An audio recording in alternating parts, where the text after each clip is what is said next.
La lavandera, un cuento de Iván Axarmuth.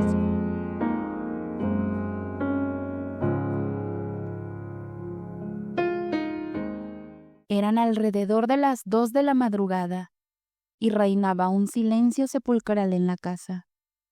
Yo estaba solo, trabajando en mi estudio.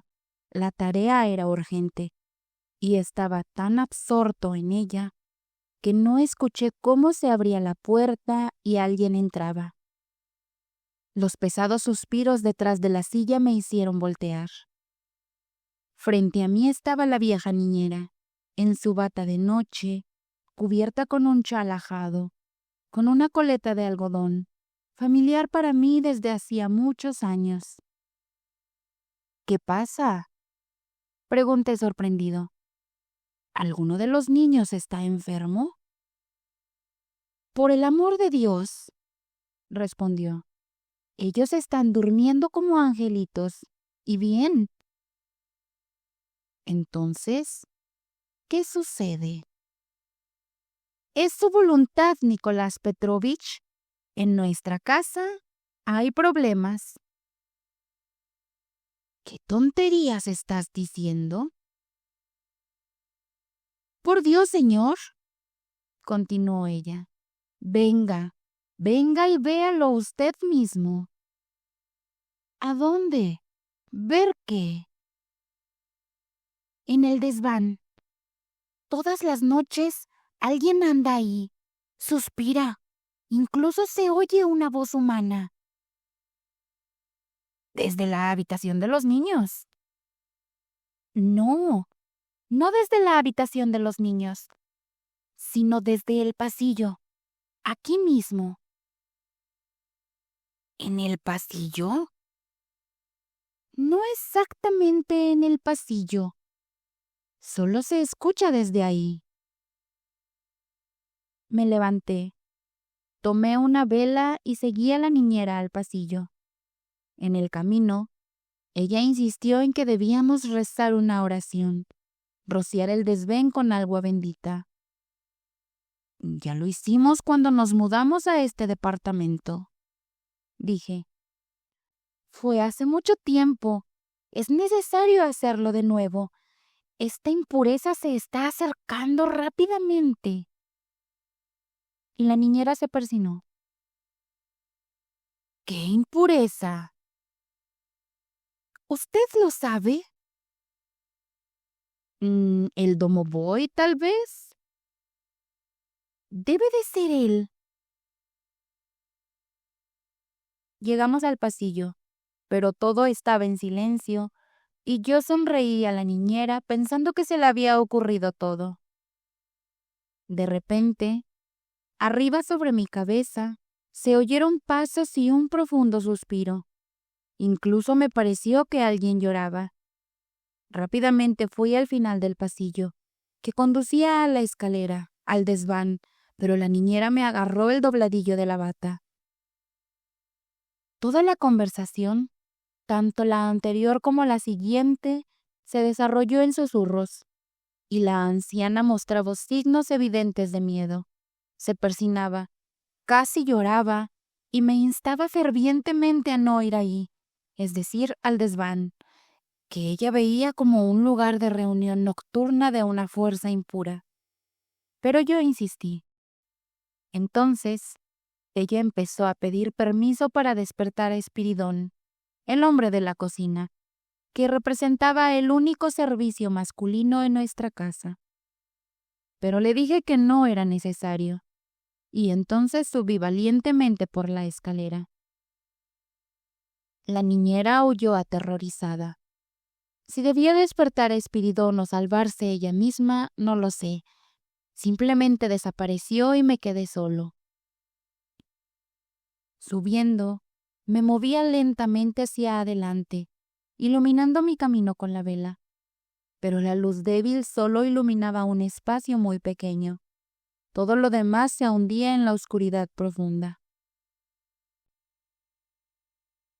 De repente, de entre las sombras, emergió una figura femenina que cayó a mis pies llorando. Mirándola más de cerca, reconocí a nuestra criada, una mujer tranquila y modesta que había estado viviendo con nosotros durante aproximadamente un año.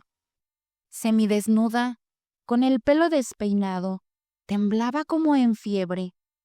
La levanté. Nastasia, ¿qué estás haciendo aquí en el desván a estas horas de la noche? En ese momento, desde lo profundo se oyó un murmullo, y al dirigirme hacia ahí, vi en la esquina del desván un harapo sucio con alguien igualmente sucio y desgarrado. No se levantó cuando me acerqué. Solo murmuró algo y soltó una maldición fuerte. ¿Qué significa esto, Nastasia? Pregunté severamente. ¿Quién es este? Es mi esposo, amo, gimió ella. No lo destruyas. Nastasia era una mujer aún no anciana, con un rostro amable y agradable. Todos la querían en nuestra casa por su amabilidad y carácter afable. No quería tomar medidas severas en su contra. ¿Y si es tu esposo? Le pregunté. Entonces, ¿por qué está tirado aquí? ¿Acaso no tiene otro lugar para pasar la noche? No, amo, respondió ella sollozando. Bebe mucho. No lo aceptan en ninguna parte. Pero, ¿y cómo llegó hasta aquí? Vino una vez completamente borracho. No se iba a pesar de que lo echaba. Así que lo escondí en el desván para que se durmiera. Por suerte había un viejo colchón ahí. Luego empezó a venir él solo, continuó ella. Todas las noches viene. No puedo librarme de él. ¿Y esto ha estado ocurriendo durante mucho tiempo? Ya van 3 semanas, dijo ella evidenciando su propia culpa. Comencé a enojarme. Esto no puede ser, Nastasia. Nadie tolerará tal desorden. Un borracho, vagabundo, sin domicilio fijo, duerme secretamente en el desván y usted no le dice nada a nadie. Si me lo hubieran dicho, habría encontrado la manera de liberarle de semejante esposo. Pero basta.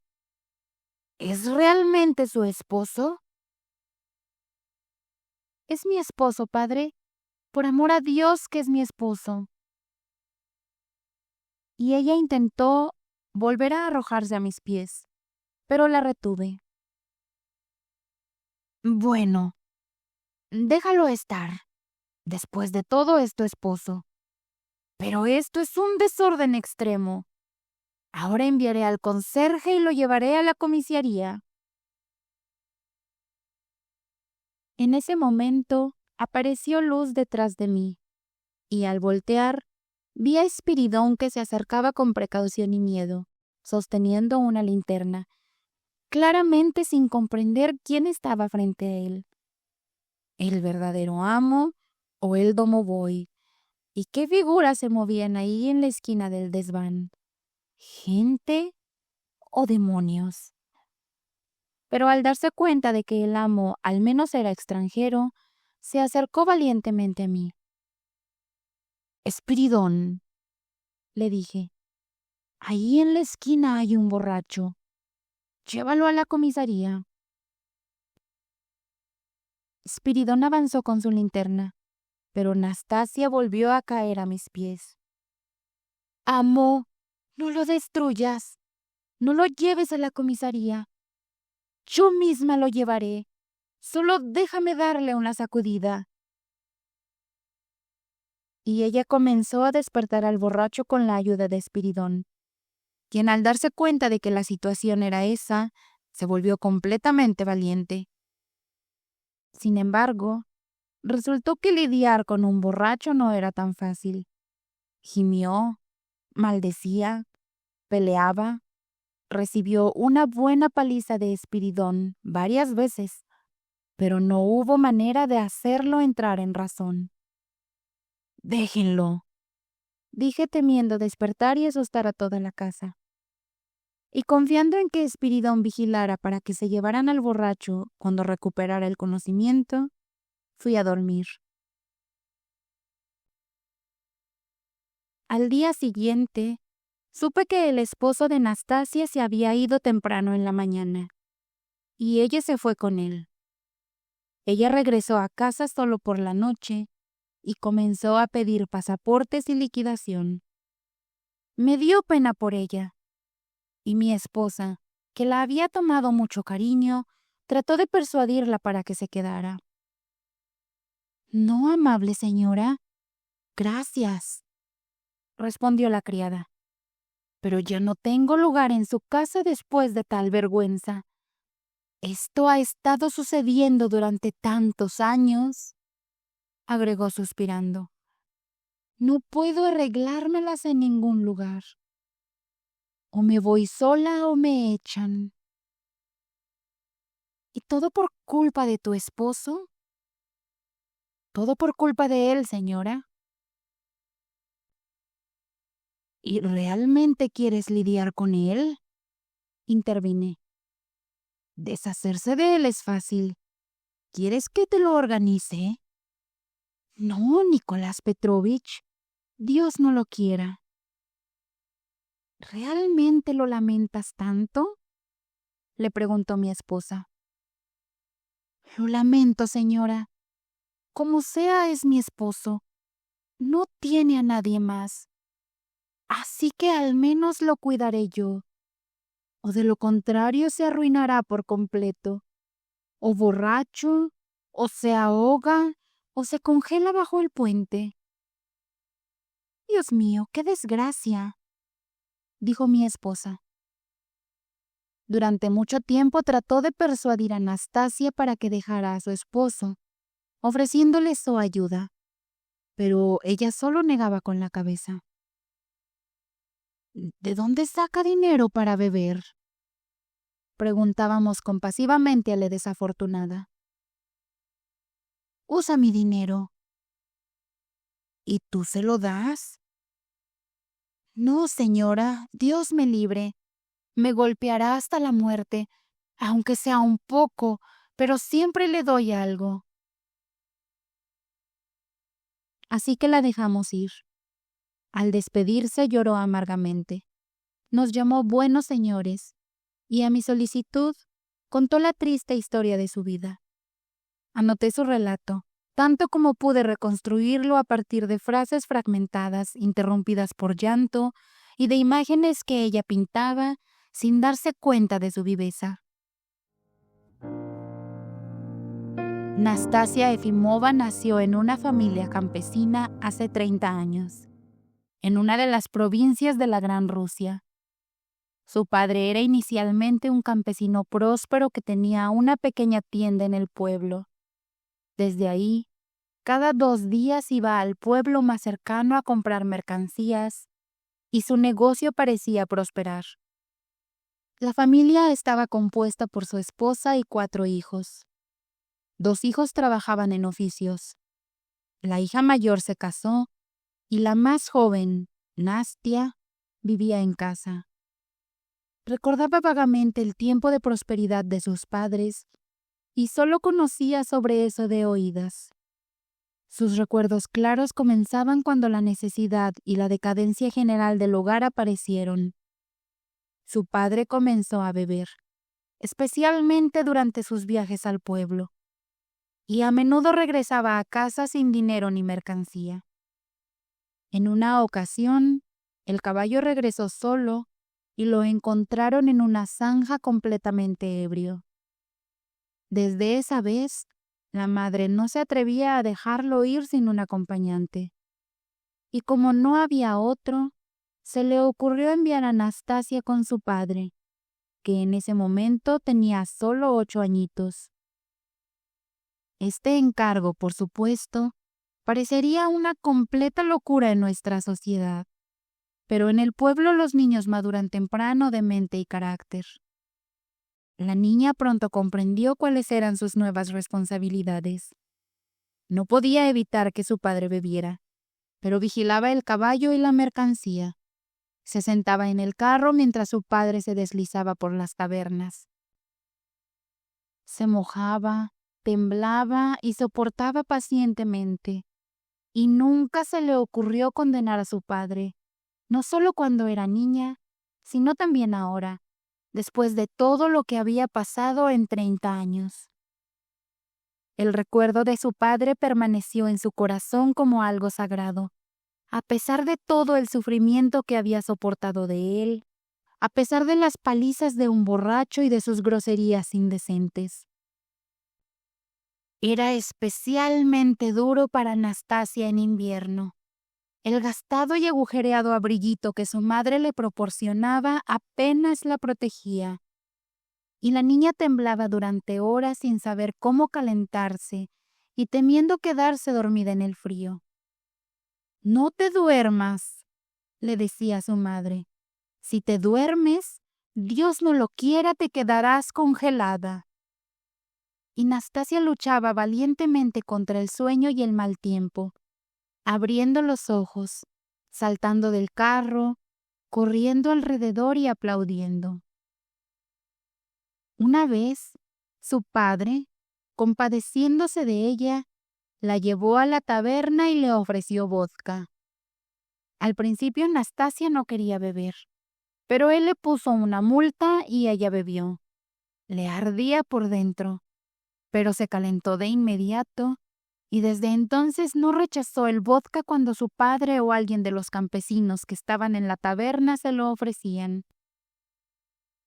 «¿Te estás congelando, queridita?», le decía algún campesino compasivo acariciándole la cabeza. Otros bromeaban y se reían de ella. «Mírala, qué animada, el vodka la llama». De hecho, la niña se acostumbró al vodka y a veces regresaba a casa completamente borracha junto con su padre. Su madre la acostaba, pero al día siguiente la regañaba tan severamente que la pobre niña lloraba todo el día y durante 3 días no podía sentarse. «Oh, Señor», suspiraba Anastasia al contarnos este periodo de su vida. «Pobre de mi madre, todo lo que ella tuvo que soportar». En general, en todos sus recuerdos, lamentaba mucho a los demás, principalmente a su padre y a su madre, pero más tarde a su esposo. Pero ella misma no se consideraba desafortunada. Al contrario, se consideraba naturalmente destinada a vivir para los demás. Así sufría la niña durante varios años y pasaba por todo tipo de dificultades. En una ocasión los lobos los persiguieron en el bosque y casi los devoran, pero un convoy apareció en su camino. Otra vez, su padre, borracho, cayó del trineo y ella no podía despertarlo ni levantarlo. El astuto caballo lo salvó de la desgracia. Cansado de estar de pie sin hacer nada, corrió a casa y al aparecer con el trineo vacío alertó a todos. Los encontraron medio congelados en el camino y la niña seguía zarandeando a su padre, frotándolo, y ella misma, apenas viva, caminaba alrededor, caía, se levantaba de nuevo, lloraba, pedía ayuda, pero no abandonaba a su padre, sabiendo que sin ella él se congelaría. No había ni rastro de educación ni de escuela. La necesidad en su casa era tan grande que era impensable gastar 2 o 3 rublos en la escuela. Se necesitaban para pan, para vodka, pero a menudo tampoco tenían suficiente pan, y la familia pasaba días enteros con hambre. Entonces, enviaban a la pequeña Nastia a pedir pan o harina a los vecinos, y si volvía a casa con las manos vacías la golpeaban. Pronto terminaron los viajes a la ciudad. Nastasia se enfermó y quedó postrada en cama, y su padre, yendo solo, perdió el caballo con el trineo y se congeló las manos y los pies. Encontraron al caballo, pero las extremidades congeladas le dolían tanto que el campesino dejó de ser un trabajador y solo yacía en el horno gimiendo. Nastasia contaba muy vívidamente cómo su padre sufría y cómo su madre lo cuidaba. Realmente lo lamentábamos mucho, decía ella. Mi padre se retorcía, gemía y solo nos pedía vodka. No teníamos un centavo, continuaba. Y entonces mi mamá vendió su chaqueta corta y le compró vodka. Luego, cuando se acabó todo el vodka, empezaron a vender pan cocido. Yo pasaba hambre de verdad, y ella le llevaba todas las copitas al enfermo, pero él apenas comía nada. Siempre pedía vodka, solo vodka. El asunto terminó con que de los dedos de las manos y los pies de su padre quedaron solo huesos negros. Algunos se desprendieron por sí solos y otros la madre los cortó con un cuchillo. Así son los recuerdos de nuestra criada de su infancia. La juventud no fue mejor. Nastia creció en una alta y hermosa joven, a la que todos los chicos del pueblo perseguían. Pero su corazón pertenecía a uno solo. Aquí es donde aparece en escena el guapo Vania y un romance campesino en toda su simplicidad. Se enamoraron de inmediato y decidieron casarse de inmediato. Lo extrañaba mucho. Es decir, lo amaba mucho, suspiraba Nastia. Y él me compadecía. Pero no nos casamos en un buen momento. No en vano todos los cuervos graznaban sobre nosotros cuando nos encontrábamos detrás del jardín al atardecer. ¡Váyanse, malditos! Vania asustaba hacia los cuervos, y yo me quejaba a él de miedo. Fue tan aterrador, incluso ahora que lo recuerdo. La familia de Vania era rica, y no quería llevar a una novia pobre a la casa. Y para sacarle la tontería a Vania, lo enviaron a San Petersburgo a trabajar con su tío. Ahí empezó a fumar, a divertirse, y olvidó a su Nastia. Y pronto también la olvidaron a ella. La casaron con Prokop, su actual esposo. Así terminó el romance. Luego viene de nuevo la amarga vida y la lucha silenciosa contra la necesidad. Después de un año, Nastasia dio a luz a un hijo y lo amamantó con su propio pecho durante 4 meses. Los recuerdos de este niño quedaron como una herida abierta en su corazón. Se ahogó en lágrimas cuando llegó a esa parte de su relato. Me quitaron a mi tía, me quitaron a mi Mitia, sollozaba limpiándose los ojos con el delantal. Lo pusieron a amamantar a otra persona. A una nodriza en la ciudad se lo dieron. Estuve ahí todo un año, y cuando volvía a casa, me enteré de que mi Mitia había muerto. Él fue todo para mí, señora, añadió dirigiéndose a mi esposa. Pensaba en él todo el tiempo. Le enviaba regalos y ya estaba muerto entonces, pero nadie me lo dijo.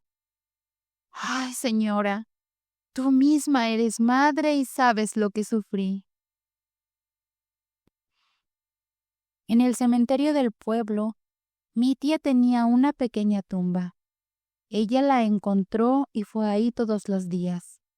Recogía flores en el campo y las colocaba cuidadosamente en la tumba. pero las flores se marchitaron y en invierno la tumba quedó cubierta de nieve. No hubo más hijos, y su esposo Prokop la insultaba sin piedad y se fue a trabajar en primavera. Nastasia se quedó sola en la familia de Prokop. La vida ahí tampoco fue fácil. Su suegra, una mujer peleona y malvada, la convirtió en una yunta de bueyes, la maltrataba y le asignaba todo el trabajo de la casa. La familia no era rica y la carga de trabajo era abrumadora, pero Nastasia no se aquejaba. Solo una cosa la indignaba. Su suegra siempre la criticaba, preguntándose por qué ella, siendo una joven mujer sana, no se había vuelto a convertir en nodriza. El cinismo de este reproche ofendía el alma honesta de Nastasia, y ella trataba de explicarle a mi esposa que no tenía la culpa de eso. El asunto se complicó aún más cuando en la aldea llegó aquel Vania del pasado, a quien ella lamentó tanto antes de casarse, y su romance al parecer se reavivó. Pero cómo terminó, Nastasia no lo dijo. En general, este periodo de su vida, probablemente el único luminoso, quedó en la penumbra. La criada abruptamente dejó de hablar de Vania, como si se hubiera dado cuenta de algo. Y solo después de recuperarse y reponerse continuó su relato. Su esposo la reclamó en San Petersburgo, donde trabajaba en una fábrica, y la puso a trabajar ahí también. Bueno, ¿y cómo fue la vida ahí?, le pregunté. Ya sabe cómo fue, amo, respondió. Trabajo de fábrica, salario bajo, comidas escasas, y las literas, ni hablar, todos apiñados uno encima del otro. Así dormíamos. ¿No viven las familias de fábrica en viviendas especiales? Sí, viven, señor. ¿Cómo no van a vivir? Pero incluso las familias de fábrica no viven mejor, en sótanos o en desvanes. Frío, humedad. Quería conseguir un trabajo en otro lugar, pero mi esposo no lo permitió. Vive conmigo, me decía, y así lo hice. Así que nos las arreglamos durante 2 años. Finalmente mi esposo me destinó como lavandera para los comerciantes. Ahí la vida se me hizo un poco más fácil.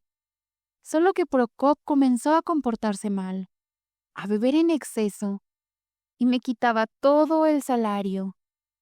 A veces le pedía y le pedía, apenas si le rogaba que me dejara un rublo. ¿Y para qué le decías que lo necesitabas? ¿Cómo le explico? Apenas llegábamos a fin de mes y no había nada para ponerse. Y él se llevaba todo, hasta el último copec. ¿Tú misma eres culpable?, le hizo notar mi esposa. Diste demasiadas concesiones a tu esposo desde el principio. Debiste negarte desde el principio, y eso es todo. Oh, madre, suspiró Nastasia. ¿Cómo negarme? Después de todo es mi esposo. Y además, era muy doloroso pelear. Una vez me golpeó tanto, casi hasta la muerte. Y solo porque le negué el dinero. Fue gracias a la gente que intervino donde vivía que no estoy muerta. Se enojó tanto conmigo, pero por eso consiguió un buen trabajo. Y después me dijo, vuelve a trabajar conmigo en la fábrica. Pero nos echaron de la fábrica. Se empezó a emborrachar demasiado. Nos caímos por completo. No teníamos nada para comer y empecé a trabajar como jornalera para una lavandera. Así fue como sobrevivíamos. ¿Y tu esposo no ganaba nada? Trabajaba un poco, pero todo lo gastaba en bebida. Finalmente consiguió trabajo en la construcción y me llevó ahí. Lo que sufrimos ahí es repugnante y contar la historia es desagradable. Pasábamos las noches tarde en el granero, sin nada para cubrirnos. Todo lo habíamos vendido y empeñado. Creo que ahí es donde me resfrié. Me agarró fiebre o alguna otra enfermedad. Yo no sé. Pero me llevaron al hospital y estuve ahí mucho tiempo. Dicen que estuve a punto de morir. Cuando me dieron el alta fui a buscar a mi esposo en la construcción. No lo encontré. Lo habían echado de ahí y nadie sabía dónde estaba. No vino a verme al hospital y me quedé sola en la calle. No sabía a dónde ir ni qué hacer. Ir al pueblo no era una opción. Solo tenía 7 copex en el bolsillo y ya no tenía nada para vender o empeñar. En mi bolsa solo tenía una camisa completamente gastada y un par de calcetines de lana desgastados. Me fui caminando por la calle sin saber a dónde, llorando mientras caminaba. De repente me encontré con una señora vestida toda de negro, muy joven y hermosa. Me preguntó por qué lloraba. Le conté mi historia. Voy saliendo del hospital, le dije, y mi esposo desapareció. No sé a dónde ir. Bueno, ven conmigo, me dijo. Pero yo ya no podía caminar. Me tambaleaba y casi me caía. Ella llamó a un cochero, me subió a su carruaje, me sentó a su lado y me llevó consigo. No sabe Nastasia cuánto tiempo estuvo con esa señora que le brindó ayuda en la calle, porque volvió a caer enferma y perdió el conocimiento. Pero la señora era realmente amable. No la envió al hospital, sino que la dejó en su casa y se ocupó de ella durante su enfermedad. Al despertar, Nastasia se encontró en una habitación grande y luminosa, en una cama cómoda, y no podía entender de dónde venía y cómo llegó a tal lujo. Pronto la puerta se abrió y entró en la habitación una joven dama vestida de negro, con una expresión angelical. Así lo describe Nastasia.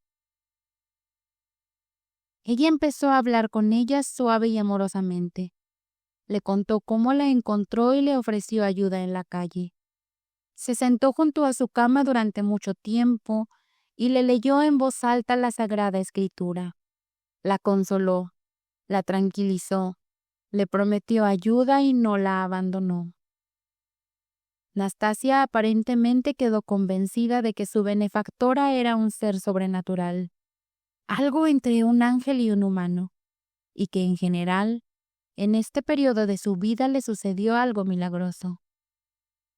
La benefactora enseñó a la enfermera a renunciar a las vanidades mundanas, predicándole una fe ferviente en Cristo y repitiéndole constantemente que quien cree será salvo.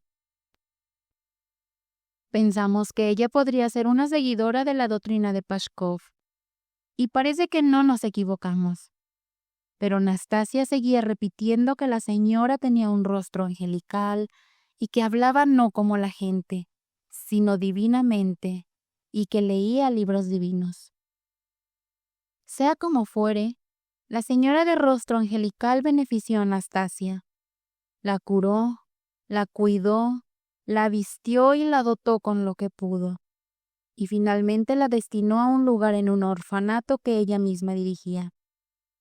En cuanto a la enseñanza moral, la sirvienta no la entendió. Toda su vida vivió para los demás. Creía en Cristo, ayunaba, iba a la iglesia. Lo que más querían de ella no lo entendía, y se llamaba a sí misma una gran pecadora. En el orfanato donde se encargaba de la ropa y los vestidos, Nastasia descansó completamente. Vivió tranquilamente y muy feliz, pero al final del año su tormentoso esposo volvió a la escena, y con él volvieron los problemas antiguos. Nuevamente comenzó a quitarle todo su dinero y terminó con un escándalo tan grande que se vieron obligados a llevarlo a la policía. Nastasia se fue con él. Aparentemente se impuso la regla de no quedarse en lugares donde su esposo causara escándalos, y lo hacía por vergüenza y conciencia frente a la gente. Así fue con el lugar en el orfanato, y así fue con nosotros. Nuestra lavandera se fue y la perdimos de vista.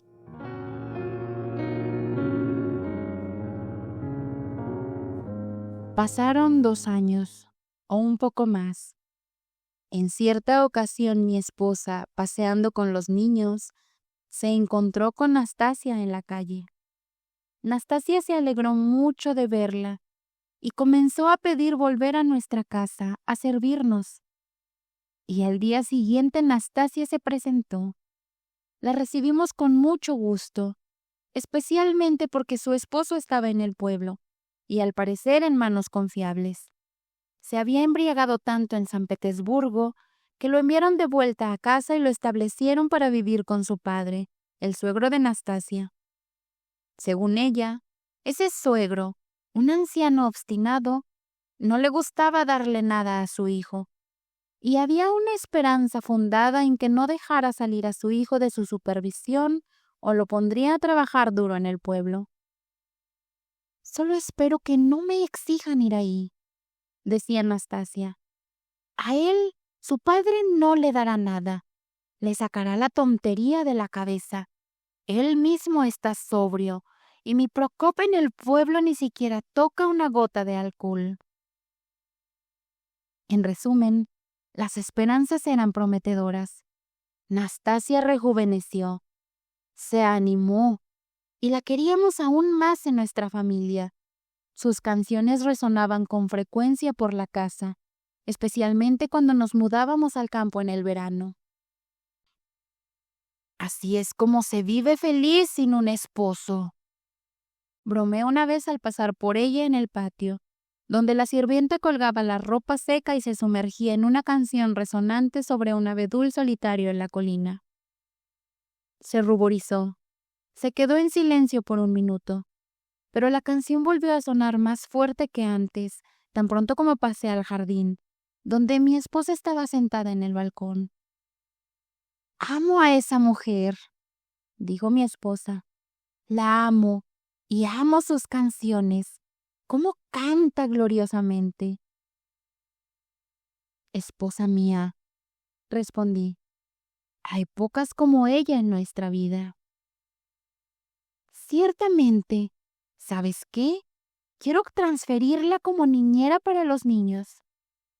«Me parece bien». Lamentablemente, esos planes no se llevaron a cabo.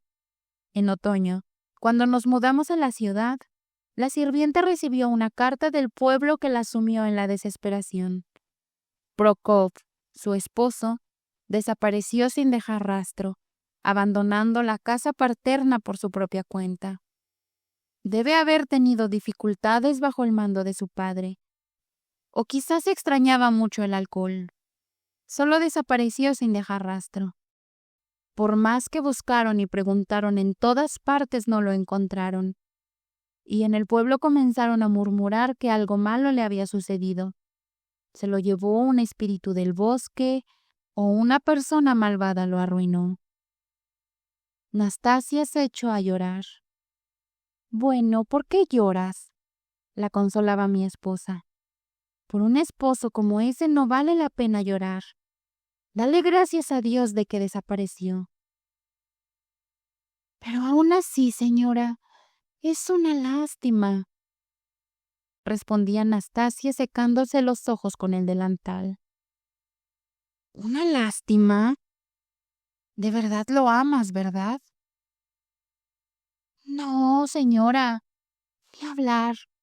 Yo ya no lo quería desde hace mucho tiempo y me casé sin amor». «Entonces, ¿por qué es una lástima?». No lo sé. Es solo que es lamentable. Siguió un silencio. Nastasia no salió de la habitación y parada en la puerta sollozaba. Aunque hubiera muerto, al menos eso no me habría importado. ¿No es lo mismo? No, señora, no es lo mismo. Habría hecho un funeral por él, rezado por su alma, pero así, ni vivo ni muerto, quién sabe, tal vez haya experimentado algún tormento. ¿Qué tormento? Pues como lo llevó el espíritu del bosque, suspiró Nastasia. Tenemos, señora, un pantano en el bosque, un pantano tan impenetrable que no puedes verlo, pero el espíritu del bosque sabe el camino. Lleva a la gente ahí y la ahoga. ¿Qué absurdo es eso, Nastasia? No, no es absurdo. Es un pantano así. Succiona a la gente y no puede salir. ¿Alguien ha visto el espíritu? ¿Y cómo no van a verlo? Lo han visto más de una vez nuestras mujeres. ¿Quiénes lo han visto? ¿Tú lo has visto? No, yo no lo he visto, pero nuestras mujeres lo han visto más de una vez. ¿Todo eso son tonterías?, dijo mi esposa queriendo poner fin a la conversación. Aquí estás llorando por tu difunto esposo, pero si de repente aparece vivo y comienza a golpearte, de nuevo te asustarás. ¡Ay, Dios mío!, exclamó Nastasia levantando las manos. Dios nos proteja. De inmediato dejó de llorar y palideció de miedo. ¿Ves, Nastasia? ¡Qué tonta eres! No te lo tomes a mal. Lloras por el difunto, y si dicen que tal vez esté vivo te asustas. Soy tonta, señora, y lo sé. Ciertamente soy tonta. ¿Dónde podría haber adquirido sabiduría? Nuestra lavandera continuó lamentándose por su esposo. Escribía al pueblo. Quería ir ahí ella misma, buscar al desaparecido. De repente Prokop se presentó por sí mismo.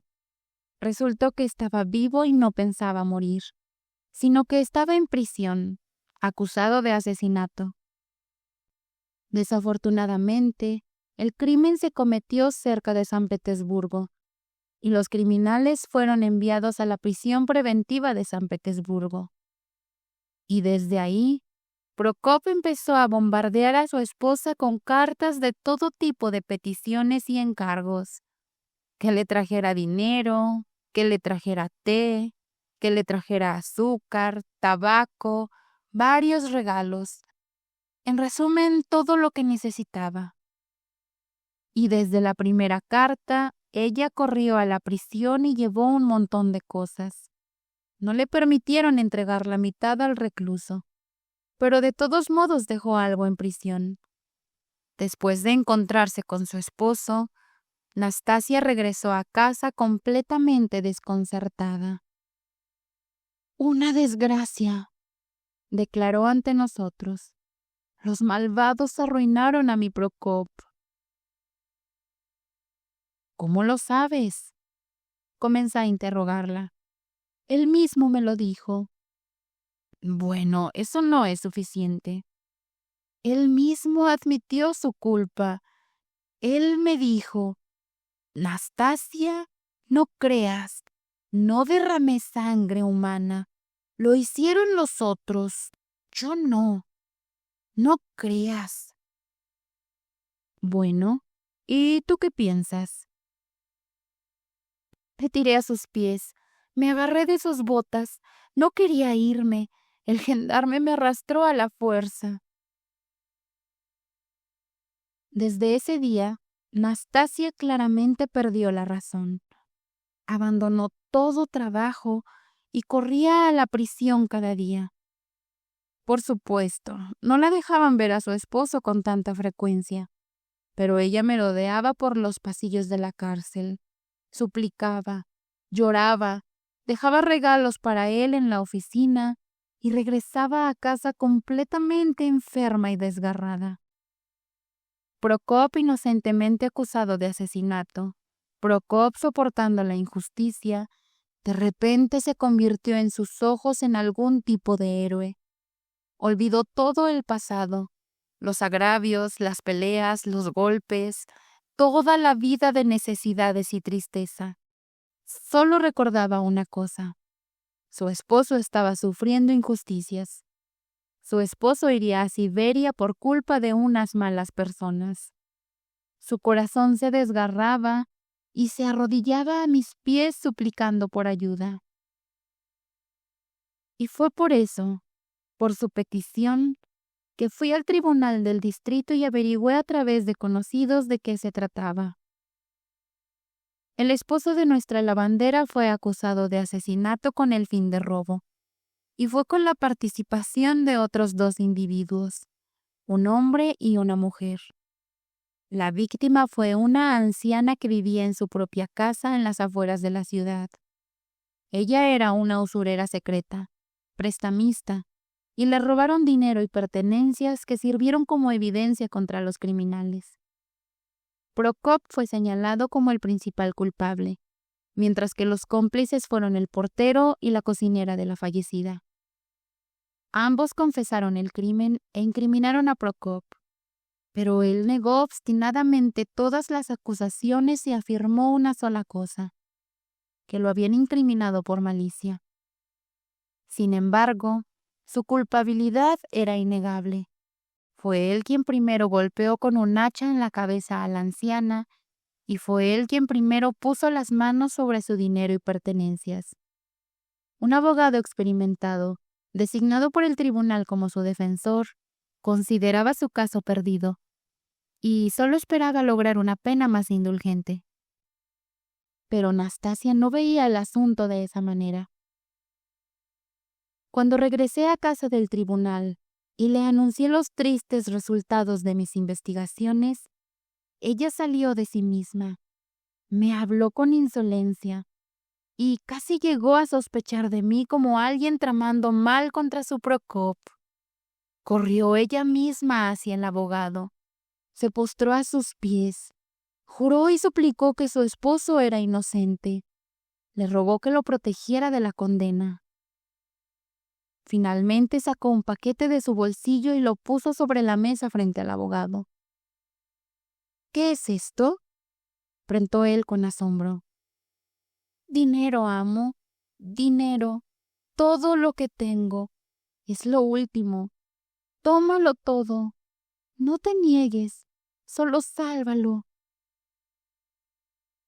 El abogado, por supuesto, no aceptó el dinero, pero al encontrarse conmigo relató la escena y se sorprendió por la profunda fe de esta mujer en la inocencia de su esposo. ¿Sabes?, me dijo, ella cree tan profundamente que francamente conmovería al jurado en el juicio y defendería mejor a su Prokop que yo. Pero ¿de dónde pudo surgir tal fe? Por mucho que intenté explicarme este complicado problema, la respuesta siempre fue la misma. En la mente de esta mujer, buena y compasiva, no cabía la idea de que su único ser querido pudiera asesinar fríamente a una anciana indefensa. Esto le parecía algo monstruoso, diabólico. Alejándose de este horror y protegiéndose de él con todos los medios, se aferró a la creencia y la inocencia de su esposo, como un náufrago a una paja, y no la soltó hasta el final. Esto solo podía sorprender a las personas que conocían a Nastasia, pero al aceptar esta explicación, como me vi obligado a hacer, todo lo demás se volvía comprensible. Su compasión por el inocentemente afligido no tenía límites, y la compasión en el corazón de un ruso es simplemente amor. Y así, ella comenzó a amar al rechazado, como nunca lo había amado antes. Le perdonó todas las aflicciones pasadas, todas las opresiones y ofensas. Cuanto más se acercaba el juicio, más inquieta se volvía Anastasia. Finalmente se enfermó por completo y la acostamos en la cama. Pero en el día del juicio, ninguna fuerza pudo retenerla. Se levantó y corrió. La seguimos para no dejarla sola. Una multitud se apresuró al tribunal como al teatro, para presenciar la caída y la vergüenza de sus semejantes.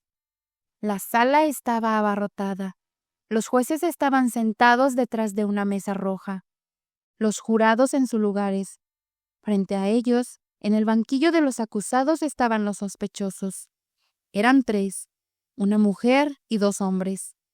Entre estos últimos estaba Prokop. Ahí lo vi por primera vez. Era un hombre de unos 40 años, con la cara roja e hinchada por la embriaguez, una barba pelirroja y una mirada insolente. Miraba valientemente al público, a los jueces y al jurado, y parecía no esperar en absoluto ser condenado. El portero, un joven con barba rubia y cabello, estaba sentado con la cabeza baja, con una expresión de profunda tristeza y vergüenza en su rostro. La mujer, la cocinera de la difunta, era morena, con grandes ojos negros, ya no tan joven, pero con restos de su antigua belleza. Miraba amorosamente al joven, y al parecer no veía a nadie más en toda la sala. En el juicio se descubrió que ella era la autora moral de todo el asunto. Ideó el plan del asesinato e involucró a los demás. Prokop fue el principal ejecutor, ya que él mató a la anciana golpeándola en la cabeza con un hacha, y el joven portero solo participó en el crimen. Estaba claramente bajo la influencia de la cocinera y no se atrevía a contradecirle nada. El juicio se prolongó mucho, ya que Prokop se negaba obstinadamente a confesar, y se necesitaba interrogar a muchos testigos para incriminarlo. Afirmaba que la cocinera y el portero hicieron a la anciana, y él solo fue un testigo casual del incidente, viendo cómo sacaban el cadáver de la casa y que le dieron 10 rublos por su silencio.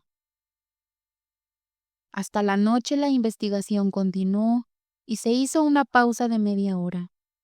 En la sala había un calor insoportable y bochornoso. Nuestra pobre Anastasia estaba completamente agotada. Tratamos de convencerla de que se fuera a casa, pero solo agitaba las manos, suspiraba y temblaba. El fiscal comenzó su alegato a los jueces y al jurado sobre la importancia del caso, sobre el peligro que representaba para la sociedad, y pidió que se le aplicara la máxima severidad de la ley a los criminales. Luego arremetió contra el desafortunado Prokop. Refutó brillantemente sus argumentos y lo retrató como a un villano empedernido, merecedor de un castigo ejemplar. El fiscal fue inflexible. No admitió indulgencia ni para los otros acusados, ni siquiera para el joven con la barba rubia, evidentemente atrapado en este asunto como un pollo en la sopa.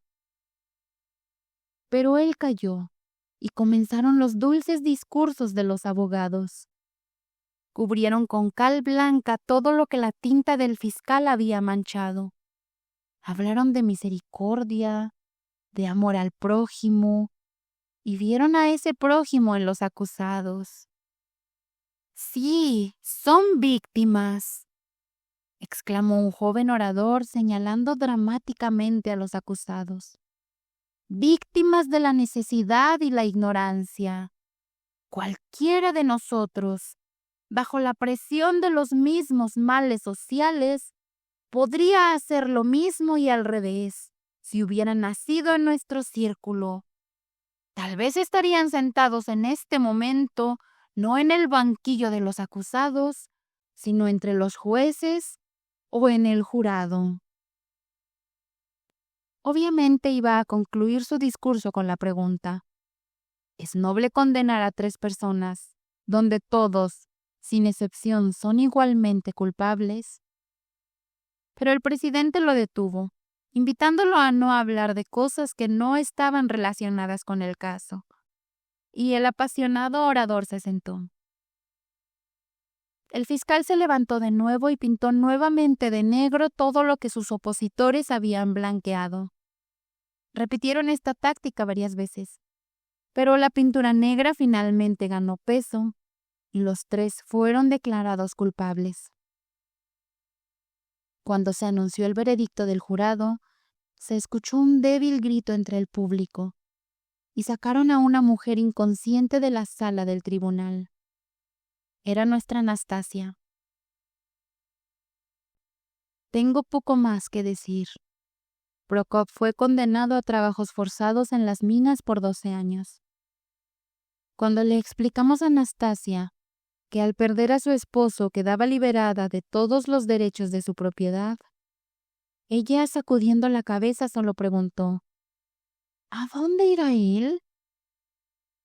A Siberia. ¿Y puedo ir con él? Si lo deseas, sí. Sí lo deseo, sí lo deseo, exclamó radiante y corrió a abrazar a su esposo. Por mucho que tratamos de disuadirla, cuanto le hablamos de sus privaciones y necesidades y de todo lo que la esperaba en Siberia, no quiso escuchar nada. Iré con él, decía firmemente. Iré. ¿Cómo puede él, mi corazón, estar solo sin mí? No lloró más y parecía completamente tranquila. La decisión, tomada de manera inflexible, la tranquilizó por completo, y todos nuestros esfuerzos fueron en vano. El tren que partía hacia Moscú a las 12 del mediodía tenía en su composición un vagón de detenidos, con un convoy tanto dentro como fuera. En este vagón llevaban a los deportados y desde ahí en barcazas por el Volga y el Kama hasta Siberia. Prokop estaba sentado en el vagón, encadenado, pero no se le veía desde la plataforma. En uno de los vagones de tercera clase más cercanos estaba Anastasia, viajando en el mismo tren. La estábamos despidiendo, proporcionándole todo lo que podíamos para aligerarle el difícil camino. Anastasia no lloraba y parecía tranquila, como alguien cumpliendo un deber claramente comprendido. Pero mi esposa se secaba los ojos con un pañuelo y parecía lista para llorar.